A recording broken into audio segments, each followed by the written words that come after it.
Welcome to Real Estate Investing Abundance, the show for busy, fulfilled professionals like you to learn how to develop financial independence built on solid, passive real estate investments. Now, here is your host, Dr. Alan Lomax. Hello, enlightened investors, and welcome back to Real Estate Investing Abundance. I'm your host, Dr. Alan, and it's great to have you with us once again today. And we have with us a guest who is no stranger to our show, and we are delighted to have back with us Chris Prefontaine. And he is a three-time best-selling author who has been through several real estate cycles. He understands the challenges of real estate investing and is ready to give us clarity on how we can successfully navigate the constantly changing real estate investment environments. And so, Chris, let's go into the show here and just start off, if you would, and just give us a little bit of background in terms of your company and what your focus is as a real estate investor. Sure. I appreciate it, Alan, and always good to chat with you again. So we have sort of two arms, if you will. One is our, I'll call it in-house properties, where it's myself, my son, Nick, and a great team surrounds us. And we buy and sell properties, but we do so, in case people didn't hear any other episodes, we do so without using banks. We don't sign personal loans. We put up little to no cash on deals. And then that spawned back in 2015 the need for, or the demand from people to be coached to do the same thing. So we go out and we teach that all across North America, most of the United States. And that's been a neat experience, Alan, because I think there's a huge gap, not just in real estate and other industries, but I'll talk specifically real estate. And the gap is two things. One, people selling product, but not really getting to do the deal and roll up their sleeves. So I call it interactive coaching. We do deals with students. So they're literally locking arms and doing deals with us. And that's far different than taking a course and trying to go at it on your own, as you know, because life happens and curveballs. And so that's what we do with the two different companies. Well, yes, absolutely. And you're right about that's the way that most coaching programs or mastermind groups or whatever they tell you how to do it. But you know, and I know that getting into real estate can be extraordinarily challenging, particularly if you're a newbie and just beginning and get into it. And so partnerships are so important to real estate, and that's what your coaching program does. It creates partnerships and a way for people to get into it. So, Chris, tell us, one of the primary ways and means that you work your real estate business is through buying on terms. So explain to us what that is. Yeah, so that started with my book in 2017, because in my brain I said, okay, I'm going to kind of do real estate on my terms. And I said that because I came out of the '08 crash, being kind of at the bank's whim and just doing things conventionally. So what terms meant then and now has lived on and grown all across the country, like I alluded to, that means creative financing. It's not new. I was reading a book, Alan. I used to say that it's been around since 1800s. Then I read another book. It was by Anderson Cooper, about his family's sort of legacy, right? It's the Vanderbilts. And he talked about how they bought and sold real estate in New York City before banking in the 1600s. And they called it master lease purchase and owner financing. So this stuff's not new. It's just that we've kind of wrapped our arms around three different ways in creative real estate, specifically because there are many. And then only stuck in those three lanes. That's it. And I think that sticking to a focus has not only been very beneficial for you, but I think it's one thing that's a real strength of your particular coaching program. You stay with that focus, and you really, really help your coaching clients to really delve into that process. Someone have to be, I mean, this is time consuming, certainly. So do you have to be full-time really to be successful in doing real estate as you all are doing it? Yeah, not at all. I mean, I'd say 99, because there's been maybe one or two exceptions. 99% of the people that come in our community have a W-2 or just post-COVID maybe transition out of the W-2 and looking for sort of the entrepreneurial route. So no, you don't have to be full-time. However, most people do come to us and say, show me the pathway, teach me some predictability around it where I can get to full-time. And that time frame in my experience has been anywhere from 9 months to 24. Most are closer to 24, and most come in with that goal. Because in most people's minds, like we just had a guy leave an engineering job for the government after 30 years. So you picture that person, they don't come in thinking that 2 years is a long time. They're like, wow, that's going to be a blink. I've been at this job for all these years. So they were extremely happy to make that move. I'll give you some other quick examples. Jim, PE teacher and basketball coach, after 17 years, he went full-time. Guy that worked in produce, 12-hour days, just tired of the pace. He came after like 26 months. So they all range about that. And I could keep going, but most of our coaches have gone through that journey of no experience, part-time, full-time coaching. Pretty interesting. There's a lot of things you can do with the way that you work real estate on your own terms. So does this have any relationship to flipping, rehabbing, wholesaling, or even renting apartments? And if so, I mean, how does it relate to that, and how is it different from doing those different types of focuses? Okay, so I'm going to start with sort of the end of that list and then kind of lump the rest together, meaning in our world, we can get to a point where we want to keep some properties and hold them long term. So to the rental part of that equation.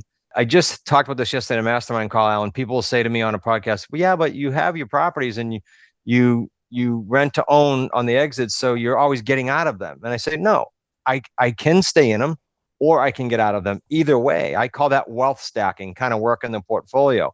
So rental properties are an area where we may stay in and rent a property long term versus our normal exit. But all the other ones really, and this is not disclosure, this is not to put down any other niche, right? I have friends that make millions of dollars in those niches. Those other avenues that you talked about, I've toyed with all of them, and they all are pretty transactional. A flip, a wholesale, they're pretty transactional. So you got to hustle and you got to do it again, meaning I used to get to January and go, oh man, I got to do all those deals over again. So we've created the 3 payday system so that you don't have to feel like you're on a treadmill. You don't have to feel like you have a job, and you don't have to just be that one check deal, if that makes sense. Yeah, that makes perfect sense to me. I mean, a lot of people see the glamour from the television programs that are glamorizing flipping and rehabbing. And really, when you get into it, there's not a lot of glamour in that. There's a lot of hard work and a whole lot of risk as well. I would agree. And super busy and competitive now too. Yes, to add on to your point. Yeah. And so Chris, you just mentioned the 3 paydays. Explain that to us. Sure. So part of the revamping after the 2008 crash was that thinking through that transactional piece and saying, okay, how can we change that so that it's not do a flip or do a wholesale or do a new build. I built homes to like do those and get one check. So we created 3 paydays to mean, and we trademarked it. It means when we exit, we're exiting by helping a deserved buyer who can't get financing today. Out of about the 80% or so people that the mortgage brokers are telling me these days that can't qualify from the applications they get, they're not all good buyers, but within that batch of buyers are some deserved buyers that have a down payment that maybe had a kink in their credit for good reason, a COVID or job loss, and they're trying to get back on their feet and they just need time. Or they they were in their job, they started a new business, and now they need what the bank calls seasoning, 2 years of seasoning time. Again, just time. So they come in with a down payment because they're a buyer. They just can't get a loan yet. That's payday 1. Payday 2 is when we secure a property, we're either paying the seller if it's owner financing or paying some underlying debt if it's in place already. Well, they're going to be paying us monthly to live in the home while they get mortgage ready. So that's their sort of rent-to-own program. And there's a little delta there. There's a spread. So if my underlying mortgage was $1,500, I might be collecting $1,800, for example. That's payday 2. Payday 3 is super interesting because payday 3 is throughout the term of the deal, whatever that is, 2 years, 5 years, 10 years, there's principal pay down on that underlying debt. Doesn't matter if it's owner financing or the past seller's bank loan, because we never take one out. There's underlying debt there and it's getting paid down principal. So we get all that accrual throughout the term of the deal, plus any markup in the price. So that's your payday 3. Payday 1, 2, and 3. 1 is now money. 2 is continual monthly money. And 3 is long-term wealth and cash out money. So you can have a nice balance. That, in my opinion now, and that model, like, would work on any business model. Any entrepreneur would go, wow, that's good. Money now, money monthly, and money long-term. That's a pretty good plan. We're in some crazy times, really, and uncertain times as to where the economy is going to go, where interest rates are going to go. And there's just a lot of things happening in the world that bring a lot of uncertainty. So it is now really a good time to be thinking about investing in real estate, which is, by all accounts, a long-term investment with very little liquidity. Yeah, I think, let me say a few things about this. The media is screaming, real estate crash because their ratings go up by 66% when they do it. So they got to do their thing. I think when everybody's screaming that, that's the time for you to really, really double down. And that is absolutely the time where creative financing is in high demand. I haven't seen in my 32, going on my 33rd year, past September here, going into my 33rd year in real estate, I haven't seen quite this demand for creative real estate. Granted, my ear is to the ground a lot more in the last 10 years with creative, but the demand is huge, meaning we're getting calls from large wholesale communities, large flipper communities saying, hey, we see what the market's doing. Can you teach our students, our tribe, can you teach them creative real estate? So that's really cool to see the demand. And number two, the demand in the field, meaning sellers. Sellers are panicky now because there's uncertainty, right? And when there's uncertainty, they need a guide. And when you're an expert in creative, you're the guide. And as a result, it's a win-win for the seller and yourself. So there's never been a better time. I think 24 could be rather historic year for creative real estate, and maybe a few more years after that, which is pretty neat. Yeah, that in reality, there's always opportunities in real estate if you know where to look for them and find them. Yeah, can I comment on that, Alan, actually? Sure. So you spot on with how you said that, because I say to people, look, there's one constant in real estate. It's going to constantly change. So if you know that and you can accept that, train yourself on creative real estate, acquire that skill set. Nobody can ever take it from you. You can buy your own home with it. It's yours. And so then you go into any market, up, down, or sideways, and say and think and are confident about, I can do deals. Now it's just a matter of how I structure them and what pond, so to speak, I fish in to find the deals. That's all. It doesn't change. And that was another thing that came out of the 2008 crash, which was, let's design this to operate in any market. And that's what we've done. Enlightened investors, if you haven't done so already, be sure and click that like button and also click that share so others can take advantage of the content. And finally, be sure to subscribe so you don't miss a single one of our upcoming episodes. Well, Chris, can you give us a little bit of detail here? You've given us kind of the overview of the 3-day payday and doing real estate on our own terms.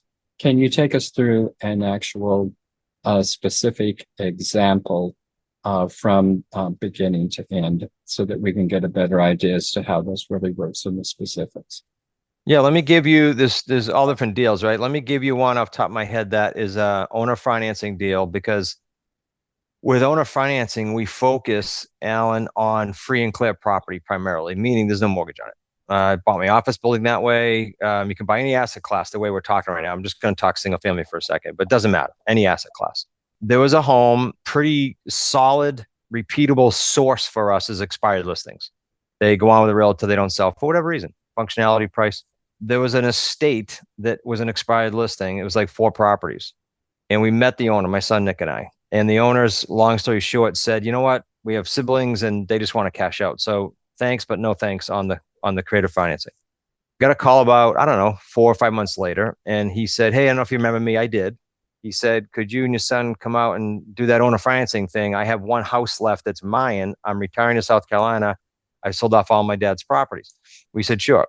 So I sat down with him, literally on his front porch, and I said, he was on the market prior to me coming out, like 220,000 thereabouts with a realtor. I said, what did you think you were going to net when you were on? I know it didn't sell, but what were you trying to net? He said 183.9. He had that number in his head, 183.9. I said, okay, so we'll pay you that. And we'll put no money down, and we'll pay you $923 a month, principal only payments, principal only. So we bought it for 183.9, no money down, $923 a month, principal only. Picture that, by the way, for a pause here, as far as a sort of a recession hedge or economy hedge. You're getting principal pay down every single month. Powerful when we do free and clear. So we're paying him that $923 a month. Okay, he did this on a 4-year balloon. So in other words, we're going to pay that for 4 years. End of 4 years, you give me a balloon. Now, we can talk later or another show maybe even, but that deal got extended twice because there's always a deal after a deal. But let's just stay with the normal deal. We've since cashed it out. We then went out and put a rent-to-own buyer as a family of 5 people that needed time. They had a fixed credit and get some more income verification going for a couple of years. We put them in for $1,500 a month. Remember, we're paying $923 and it's all principal. We sold it for $2.25, which is about what the realtor couldn't sell it for. But remember, we're offering terms to that bigger buyer pool. They put down, now this is back then, Alan, this is like, maybe about 8 years ago, 7 years ago. So we took a lot less down then. We only took 15 grand down. We wouldn't do that now. We get closer to 7 to 10% in more, but we took 15 grand down. That's payday 1. Payday 2 is the difference between the 1,500 and the 923. There was an insurance cost in there too, but just for disclosure. And then the third payday, picture this now, it went past the 4 years at 923 a month. So you're talking the interest pay down, if it only went 4 years, is $40-something thousand. Plus we marked the price up from the 183.9 to the 225. So the payday 1, 2, and 3 on that property was about $123,000. It's super powerful when you have that principal pay down component, and that's why we seek out free and clear. Yeah, that's quite a powerful technique there. So you said it was extended. Was that because the buyers didn't qualify within the 4-year time period? Yeah, very good question. So it was a number of factors. Here's what we did, and this is a strategy that people can use. After year 2, I think maybe it was not even, maybe 18 or 20 months in, we write to sellers, and we did this by email during the holiday season for cash flow reasons for them. And we say something like, hey, Mr. and Mrs. Seller, I know you have 2 years left on your term, but we are able to offer you, in this case, I think it was like $6,200 exactly, principal prepayment in order to get an extension on the term of 5 years. So 1 year extension to prepay $6 grand. Where do we get the $6 grand? Do we try not to come out of pocket? Well, we have other deals going on. So you take a payday 1 or 2 from another deal, offer it to get some leverage with that seller. They said yes. The following year, they emailed us. So now we're already at 5 years. And they said, hey, can you do that thing again? They wanted cash flow. So we did another 6, got another extension. The following year, they said, can you do that thing again? And my son-in-law came up with the idea. He said, well, why don't you ask them if they'll extend it 15 years and we'll actually stop paying interest now too. Their accountant loved it.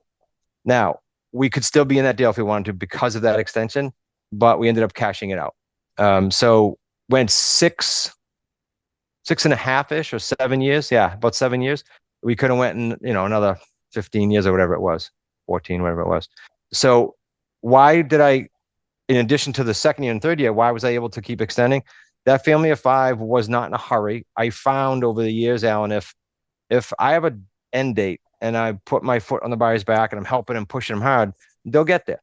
But if I let off the gas a little bit with that because I have a buffer, they also don't rush it. That's been my case. I mean, my experience, almost every case, with few exceptions, except for an occasion you'll get this surprise phone call. Hey, Chris, good news. I found a loan earlier than I thought, and they cash out super early. But that's not a norm. That's sort of the one-offs. Well, to get that extension, did you get an extension from the seller or did you cash out the seller? No, we got an extension. We gave the $6 grand, got a year extension, gave another $6 grand the following year principal, got another extension.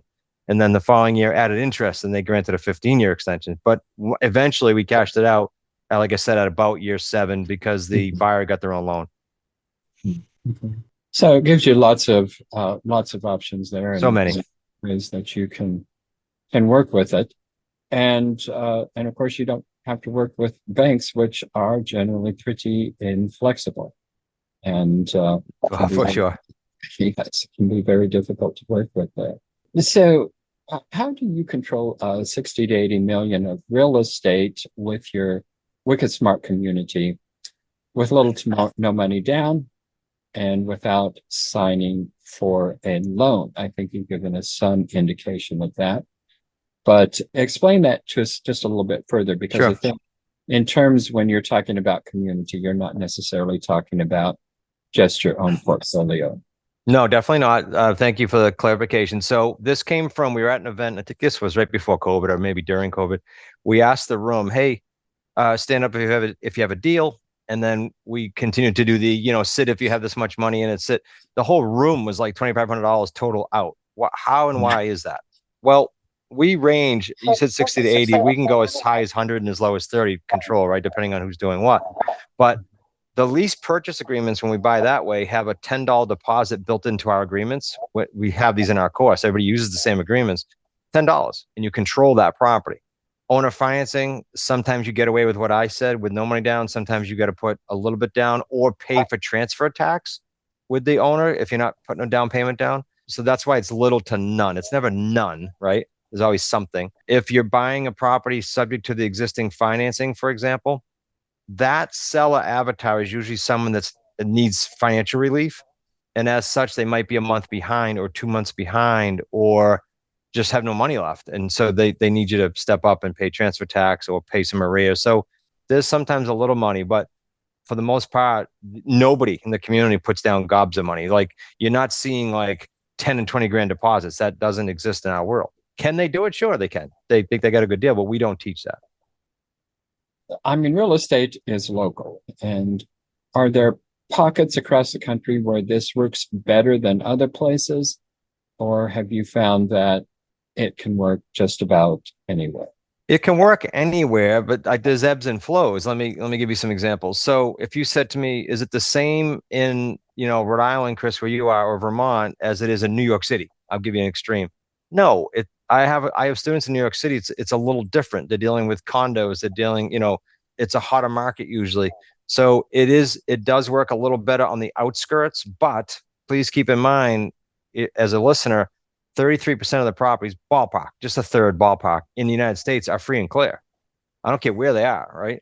So it can work wherever you are. Within a 50-mile radius is what we teach, because that's how the leads get generated from this particular service. And there's always exceptions. I had a woman in Arizona that was, pretty desolate, right? So she had to drive far to get to, but by and large, I'm going to tell everyone, if I had to make a general statement, that within 50 miles, you can and should do your business there. Now, students have had things like, they'll say, I have family in another state, I need a reason to be there, things like that are strategic. But for the most part, I wouldn't travel or try to time markets or do any of that. No. And when I say there's ebbs and flows, I might be like, there's no one real estate market. And people say that, I crack up. There's pockets, like you alluded to. So I might say, okay, in Rhode Island right now, there's a lot more expired listings than, say, a year ago. But let's say in New Jersey, it was still hot. There's pockets like that. So that's what I mean by ebbs and flows. And you just have to know what pond to fish in. Is it expired listing? Is it for sale by owner? Is it free and clear? And that's some of what we teach. Well, and thinking of the outlying areas, I'm thinking of places like Wyoming, where there are the small towns in Wyoming.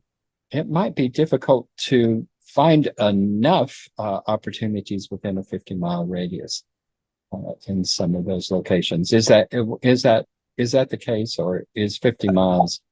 No, that's another great point you bring up. Okay, so that will depend upon the person's goal. Why do I say that to your question? Well, the average street paydays, generally speaking, in our community, I've seen a low of 20, and as high as 250. But the average lives like in that 50 to 250 range per deal, all three paydays. That's pretty significant. Mm-hmm. When you're talking those kind of numbers, I will tell you that most students don't come in and say, I'm going to do 20 deals this year. A, it's a learning curve, and B, do you really need 20 deals at those high numbers? With the complexity. So if someone said, I'm in Wyoming, my goal is to do 12 deals, I'm making that number up, I'd say, okay, generally speaking, I think we'll find them within 50 or so miles. But worst case, you might have to travel. We have a gentleman, I think he's in Wisconsin, and he travels to another state because he's got a buddy there that can be boots on the ground, and he has bigger goals. He wants more deals. So there's exceptions, sure. Well, Chris, tell us specifically about your company. What's the name of it, and how do we get in touch with you to take advantage of the coaching services that you offer and provide? Sure. No, I appreciate that, Alan. I don't know if I did this last time on your show, but we did create a link just for your listeners for the free book offer, and that means no shipping. We send it out. they just can go to wickedsmartbooks.com/abundance, and then the numeric number 1, abundance 1. So we know that from your listener base. The Smart Real Estate Coach is the company, smartrealestatecoach.com. Happy to get on a strategy call or an advisory call with anyone, especially as depending when you listen to this, but doesn't really matter, because you could be planning the new year or planning the new quarter or whatever it is for you, and then get on the phone list and see if that is something that you want, that resonates with you, because there's a lot of niches in real estate. They're all great, right? Real estate's great. If this niche is for you, if our style of communication and our style of coaching is for you, we're very, very family oriented, then sure, look us up. I would rather people go free, like I just offered the book, and go on YouTube and type in Smart Real Estate Coach. You'll get all kinds of deals. Do that free stuff and see if it resonates. And if it does, great, let's chat. Well, great. Chris, as always, it has been a delight to have you with us. Thank you so much for coming back on the show. Thank you. Appreciate it. Enlightened investors, thank you for being with us. Appreciate your presence all the time. Please take a moment to like, share, and subscribe, and head over to Apple Podcasts and leave us a rating and review. Until next time, live abundantly, and we'll see you in the next episode. Enlightened investors, wait, don't go just yet. I just want to remind you about our recently launched webinar that you will not want to miss. If you're at all curious and would like to learn more about how real estate investing can diversify your investment portfolio, alleviate the anxiety associated with Wall Street swings, leverage your 401ks and IRAs to substantially increase the return on your investment, and do all of this with turnkey, hands-off, passive real estate investments, then you'll want to immediately go to stevetalker.com/webinar. In the webinar, we'll also address the common dubious investment schemes that you want to avoid. To access the webinar, go to stevetalker.com/webinar. I look forward to seeing you in the webinar. Thank you for tuning in to Real Estate Investing Abundance, brought to you by Steve Talker Capital, a company working for passionate professionals like you to develop financial independence built on solid, passive real estate investments. As part of our efforts to make the world a better place, Steve Talker Capital contributes to activities and organizations committed to better understand the equine. These endeavors attempt to enhance the human treatment of horses worldwide. Steve Talker Capital, working for a world where all creatures, great and small, flourish abundantly. For resources to develop your financial independence, connect with us at stevetalker.com.